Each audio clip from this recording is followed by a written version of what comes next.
Want to look at now some of the careers, or rather the career path. Back in the days, we used to be told specific things like, when you grow up, you want to do this career, I want to be this person doing these specific things. You remember the old days titles like, I want to be a doctor. Who wants to be a doctor? I want to be a nurse. I want to be a pilot. But it is 2021, and I can't imagine how the world has changed so fast. So many jobs are coming up, and many opportunities are coming up. Why? Because we are in a sort of fast-paced, and you find a lot of innovation coming in, which is now changing how things are being, like different workflows and how to operate some of the processes. And I believe as you are growing up, or rather trying to do your learning, you've been asked so many questions. Such questions like, what do you want to do after school? How many have ever been asked such a question? By the show of hands. Wangapi? So you have the answer, like you want to do this specific thing. Research supports that 75%, or rather majority of us, don't know what you want to do after school. You're still in high school, trying to navigate through, no experience yet. I want to explain now why this question is not necessarily right now, and give some of the valid reasons and now the better options for you now to understand, like, what do you need to do. This question is stressful, right? Because the moment you're being asked, what do you want to be? Like, if I just ask you abruptly, what do you want to be? You'll kind of be like shaky or not sure of what to say. According to the research conducted, 55% of Generation Z feels pressure to gain professional experience in high school. And 75% said they are more worried about getting a job and starting a career than they were finding their soulmate. So the question is so stressful that you will not be in a position to give the real answer. Since you are still navigating through your journey, you're still in high school, no experience yet. Let us be real, you have no experience, right? Yeah, so you're still trying to do more research about what you're doing, trying to explore more options of what you're doing. So in the process, you find that now, whenever you are being asked such a question, it becomes kind of like you have no other options. You will be limited to only one choice. Success should be directly proportional to your life, according to the graph. That after school, you see success in my life. So it should be directly proportional. So you expect graph to move in that smooth way, or like there are no blocks in your life as you try to either way learn from primary school, high school, campus, as you search for a job, and then either way you get a job. That is how we expect. So this is what is happening in our life. Yeah, here I'm from high school. I'll graduate from my high school. Yes, the graph gonna go high. And then either way there might be a gap year, where I'm just staying home, doing nothing, kind of wearing my skills. They undergo wear and tear. So like, you haven't yet chosen what you want to do. And then you go to university, that is if you qualified. Early university, you're still confused, like you don't know. Maybe my use case, since I didn't do computer, I was doing a software engineering course. So like during my whole first year, I was totally confused, wanting to change the course to education science, maths and chemistry, since those are the two subjects I loved. But now, as I continue learning more about that engineering course, I started now realizing it is important. Some of the use cases, like where can I use it, and what are some of the advantages of this course, and what are some of the things you can do just to either way the problems it solves. So you're here still confused in your first year, that is early campus. You are not sure of what you're doing. Either way, you'll find others changing their courses. Right now, you might say that I want to be a doctor, but you will reach, or rather, once you are placed in a campus, you find that now you can't do that medicine course. So you have now to go for inter-faculty transfer. You want to change a course to something else. Why? Because you haven't yet, either way, do your own research to understand like what does this course entails and what do I like doing most. Mid-campus, late campus, you finish up and then you go for work. But still you can really see how your zigzag graph looks like. It's not direct proportional to what you want to be. So no matter the age, we are all still finding our path. So it doesn't matter like what you want to do, like how long will it take. So take your time to understand like what do I need to do, because we feel like either way you don't follow your passion, you're looking at the salary, this course pays well, or rather the big names of courses like lawyer, doctor, medicine course, nursing. So you need to understand first what like you really want. Instead of you restricting yourself to that particular role, there are infinite amount of choices out there. As we said that we are in a fast-paced world where things are changing and we need also to adapt to those changes. So expand your knowledge, expand your mind to understand like what are these other choices that we are having.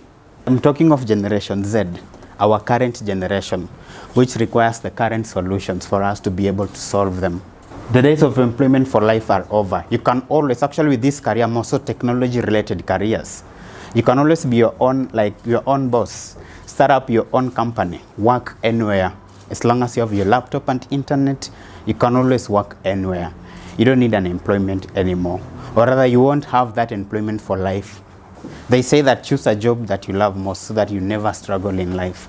So what makes you happy? So that when you like doing that particular thing, or rather that particular career that you want to choose, it becomes much easier for you. And now being a Generation Z, where we are born in the internet, we just decide now to start searching, or rather you want now to explore what you want to do. So you want to tap into your own Wi-Fi.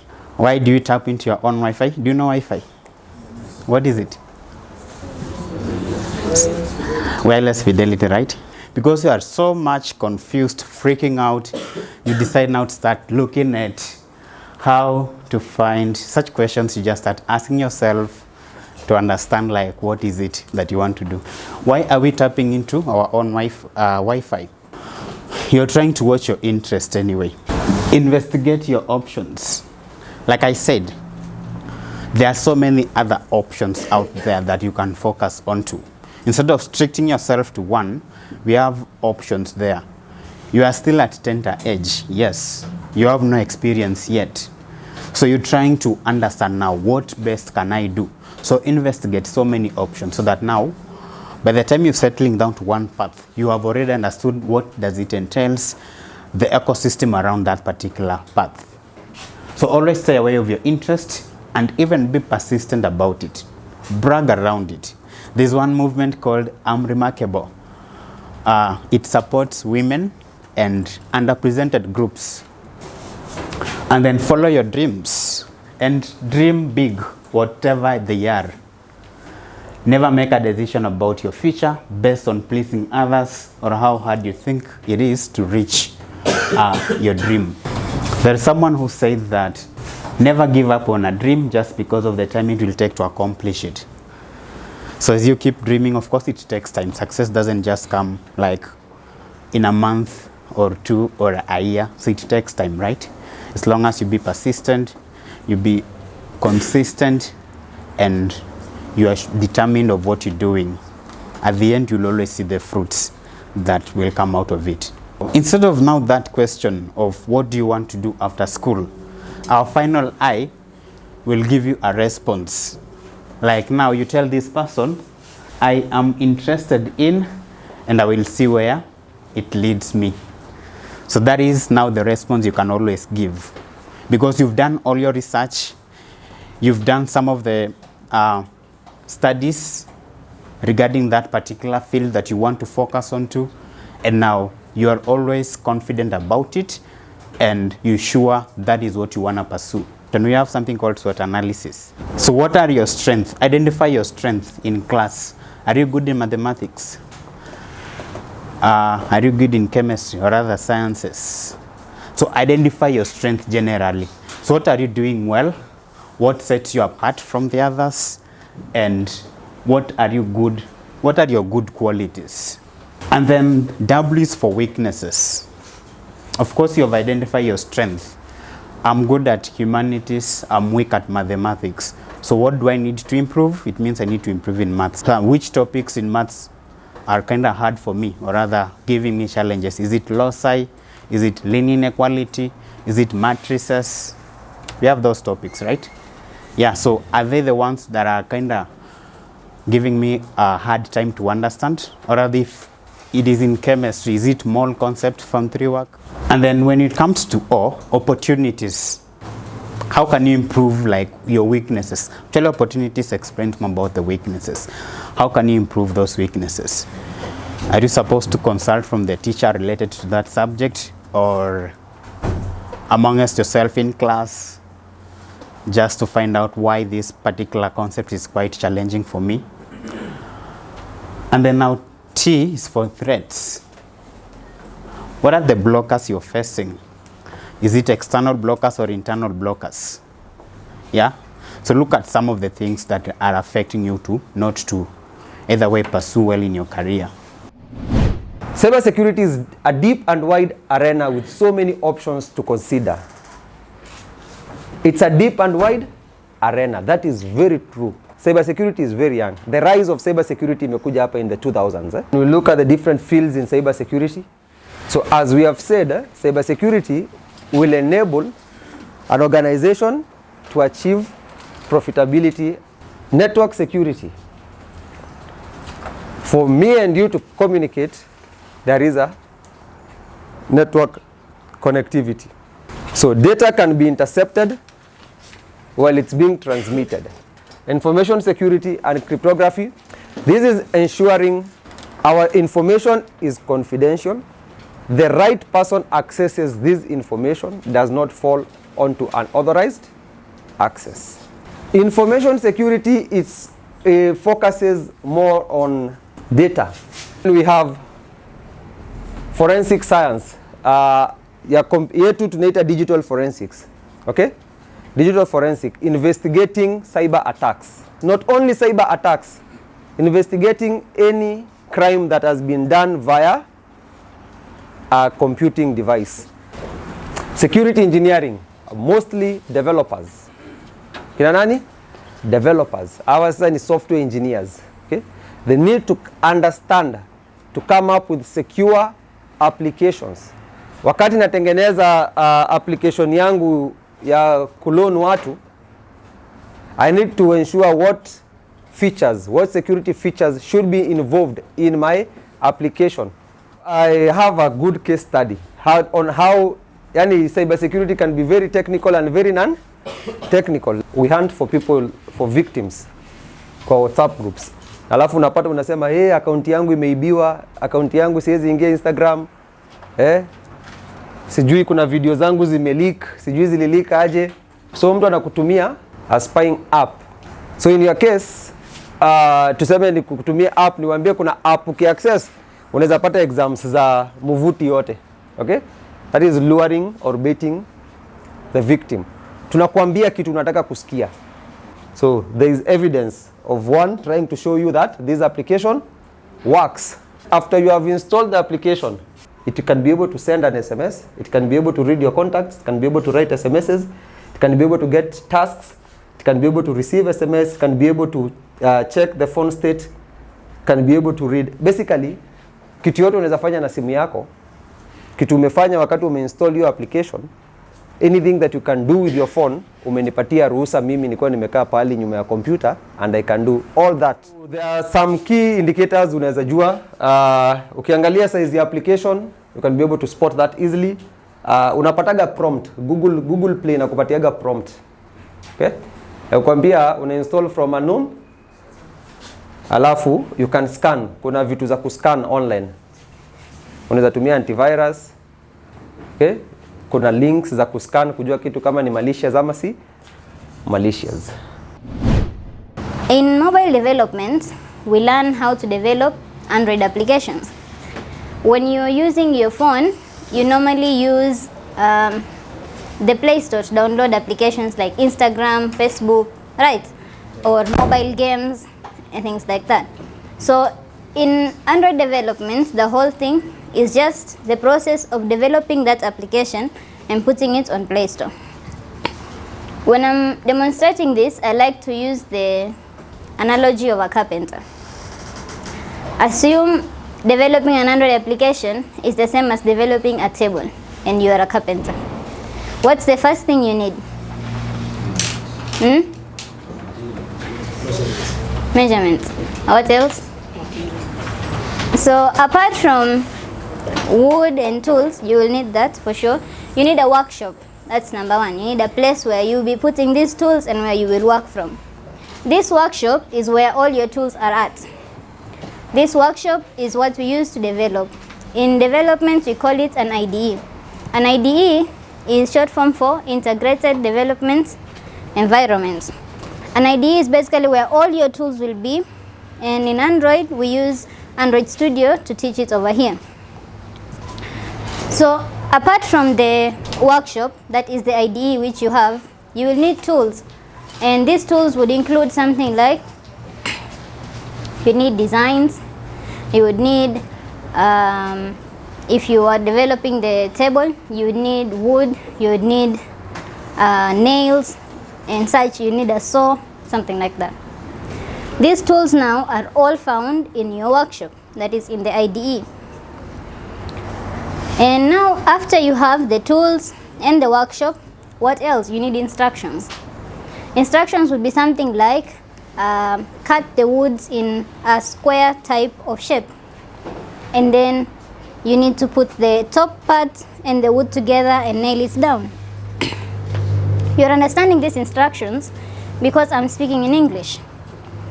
Those instructions in development are spoken in a different language, and each platform has a different language.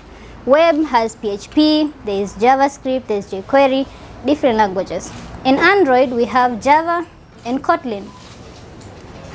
Kotlin is better than Java at the moment, and it's the language that is being supported by Google for its Android platform.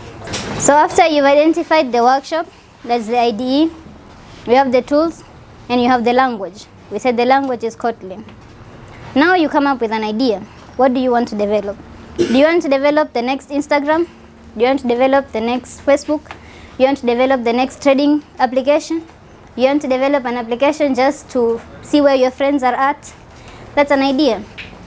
When you come to take Android development here, the first question I'll ask you is, what's your idea? Which app do you want to develop? What's the field that you want to develop it? You want to take the medical field? You want to take the engineering field? You want to take the social media field? What's your idea? After you come up with an idea, then you come up with sketches. How will your app look like? What are the colors in your application? What will happen when a user clicks on this button, swipes right, swipes left, all those things? That's conceptualization. Now you have an idea. You have the sketch as well on how you want this idea to look like. You have the tools and you know the language. What will I teach you? I will teach you how to use that language, how to manipulate it into instructions that you will put inside your application. To move forward, that is to walk, there are specific steps that you use. That is, put your leg forward, that is your right leg, then put your left leg forward and repeat the motion, you'll be walking. You need such instructions when you're developing applications as well. And when you're learning a new language, that is, when you're learning English for the first time, what did they teach you? They taught you numbers and alphabets, and then words, and then how to make sounds, and then how to join those words to become sentences, and then finally you make a comprehensive sentence. That's the same thing in Kotlin. We will learn what are alphabets in Kotlin, what are words in Kotlin, how do you write full instructions in Kotlin, until finally you can write enough instructions to make your app move. Now we have the workshop, we've had the idea, you've made the app, you've developed everything, your app is ready. How do you monetize your app? What will earn you the money? What will make it worth it? One, you put your app on Play Store and you charge people to download it. That is, if you are to download this application, then you will be charged 10 bob. Two, when you're using any application these days, you would notice that there are ads. When you want to go to another level, they tell you to watch a video about an advertisement for another company. Integrating ads inside your application is another way of earning money. Three, you sell your app to an organization, to a client. That's another way to make money. And finally, another way among the many ways that you can make money is sometimes it's called in-app purchases. Sometimes when you are playing a game and you run out of coins, so you have to pay 100 shillings and they would give you 10,000 coins. I think some of you might have experienced that. Those are called in-app purchases. That's another way you make money from your Android application. Apart from development, after you've learned Android application, some of other software careers that you could do is system testing. You test applications, someone develops, you test them. There is maintenance. Yes, applications have been developed, they always need to be maintained, they need to be updated. And yeah, you can venture into UI UX, that is designing applications, Android applications. And that's it. So you will learn the tools, you will learn the language, you will learn to use the tool and the language to make the application, and then finally you will learn how to put that application on Play Store so that other people can use it. What is web development in general? If you have any idea? It's a process of designing websites. Yeah, he's saying the process of designing websites. Generally, web development is designing the websites you see online. When you go online, you type www.something. That's a website. That is part of web development. If you have interacted with Glovo, Jumia, I'm sure you have, right? All that is part of what we call web development or software development. In school, you've done something to do with where you draw a diagram, then you're given a statement. Then from that statement, you're to draw a diagram where you're supposed to analyze if this scenario happens, then something else will happen. You have an idea of what that is? Yes, a flow chart. So from that is actually the basics of web development. If you understand it when you're in school, the pseudocodes you draw, you write, and the flowcharts you draw. If you understand that part, the rest of your web development journey will be much easier because that's the basics of web development. So when it comes to web development, that flowchart is what you translate into the Jumias you see, into the OLX that you see. That same flowchart, it's what you just basically translate to what you see when now you log into like www.zalegoacademy.com. Okay? So from that, there's normally a process that is followed before now you achieve or you come to the point of I can go to the internet and search www.zalegoacademy.com. Then we see the beautiful site that you normally see. So the first step for all that begins with requirement gathering. So I'm going to explain using an example. So maybe what's your name? Pardon? So Eliud comes to maybe Zalego and says, I want a system, maybe a booking system. Like there we have the SGR booking system where you can go log, create your account or search, you want to go maybe to Mombasa, key in your details, and then you're able to book. So maybe he comes and says, I want such a system. Then he says, for that, I want my users to be able to like not have to log in to the system, but to be able to book and have their details sent to them. Or maybe he wants like someone can come to the system, book like a train for maybe 10 days to come. It doesn't have to be a train for today. So that is what we call requirements. We are gathering the requirements that him as the owner of the system wants, and also what the users might want, right?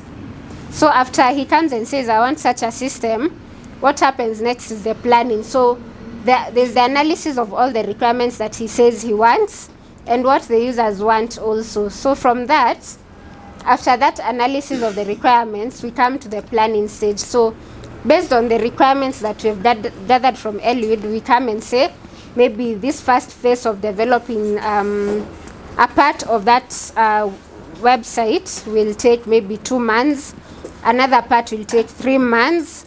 So all that is under planning. So you plan out how the whole web development process will go along based on your requirements. Then after you plan, you come to the design. At times you've gone to some websites and you see some looking prettier than others looking a bit cluttered, right? So all that is, if it's a cluttered system, that means there was poor designing, or maybe the designing part was disregarded totally. So you have to first design the whole system before now you come to the implementation. So you have 2 types of design. We have the user interface design, which you see when you now log into like www.something. That visual design that you see, that is the first part of the design. Then we have now the database design. I'm sure you know what database is, right? Yeah, so we have now the database design where now all that data, after people have come, booked a service from maybe the booking system, where their data is stored. So once that is done, now you have a complete, let's say, mock-up of the system. If someone is to bring now the designs, they can tell you this is the first page, how it will look like. When a user clicks on this button, this is now the next page that will come, just based on those designs that have been given out. Then after that, you as a web developer will pick up now those designs and now translate whatever is on the design mock-ups into what now the users will eventually see. Maybe one of you has drawn the design, so I'll come pick it up. Then now there are different technologies which I use to do now the main coding. So the main coding involves 2 parts now, the visual part and the logic part. So the logic part is what now involves the flowchart that you use in school. That pseudocode that you write, that's what you'll translate into now code, actual code, based on the different technologies that are there.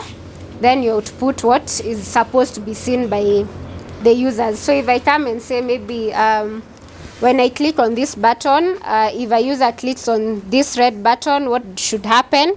And if a user doesn't clicks on this other button, what will happen? So you see that's already a flowchart you're drawing, but now using actual code. So that's why that flowchart that you use in school, the pseudocodes that you write, if you take them seriously, you'll become a very good web developer in the future, because that's the whole baseline of web development. So after, once the whole all the designs have now been coded, and now you have the full system working, you have to test.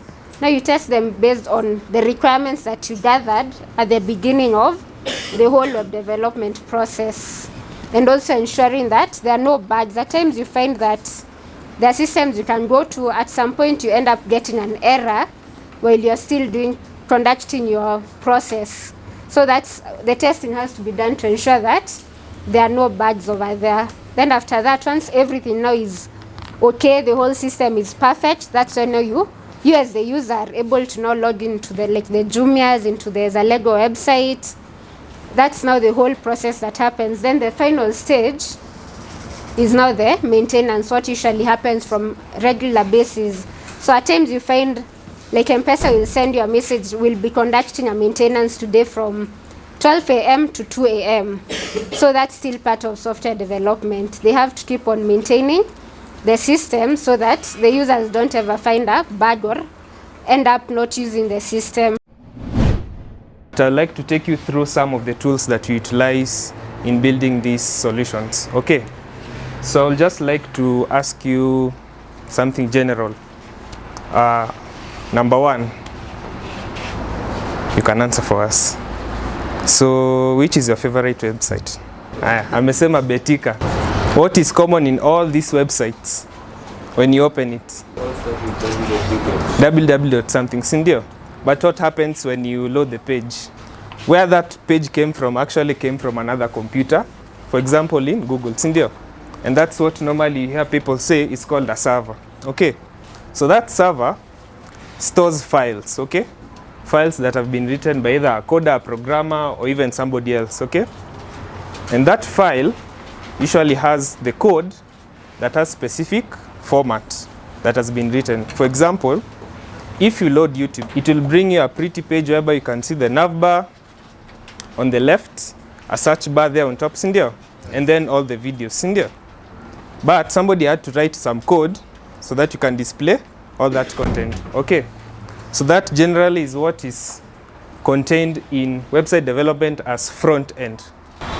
In front end, or in the world of front end, what generally happens is whatever just you see on the site, that's just the front end, which most of the times it contains 3 languages that you utilize it to write. So that is HTML.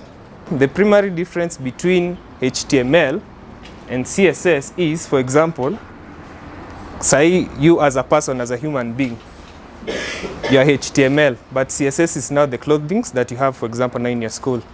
What generally happens is you're adding styling to whatever components that you have. Okay, so that's the HTML and CSS.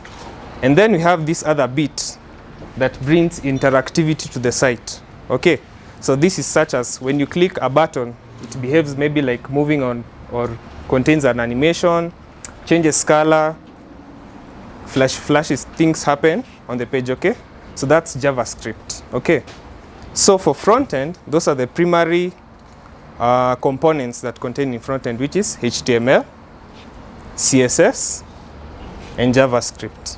We go to another side, or the other side of the coin, which is the back end. Technically happens in the back end is any logical operations that are happening on a website, on a mobile app, or any other platform. That's where it happens. If you're doing calculations such as, let's say for example, you want to calculate the number of views on a video, some calculation had to be done so that a video can be counted to be having a certain view. But that view had to be stored somewhere, which is the database. It just looks like a structure of how you can have tables, and then you have the input fields with the different datas in the columns and rows. What happens is, if let's say for example you are in YouTube, or when you're in Netflix, what happens behind the scenes is that when you click on that, let's say for example Squid Game, a request is sent, okay, through the website or through whatever browser you're using. It goes to the server that we talked about in the beginning, okay?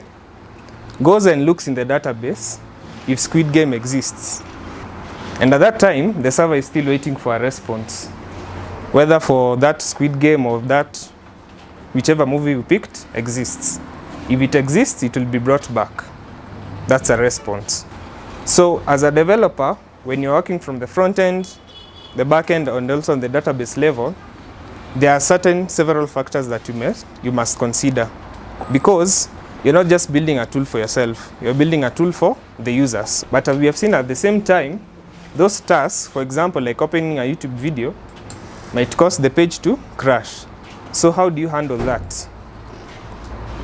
This is where user interaction and user interface and user experience comes in, whereby you have designers, okay, who are going to be guiding you on what to do. For example, if there is no internet, one of the factors that you have to consider when developing a product or whichever software that you have, the end user in mind should always be in your head. Don't develop a product, okay, that's only intended for you. And that's actually one of the mistakes that most programmers make, whereby you're just developing a system, but you haven't taken into consideration who is going to use it. So you should always keep that in mind, that you're not the user, there is somebody else.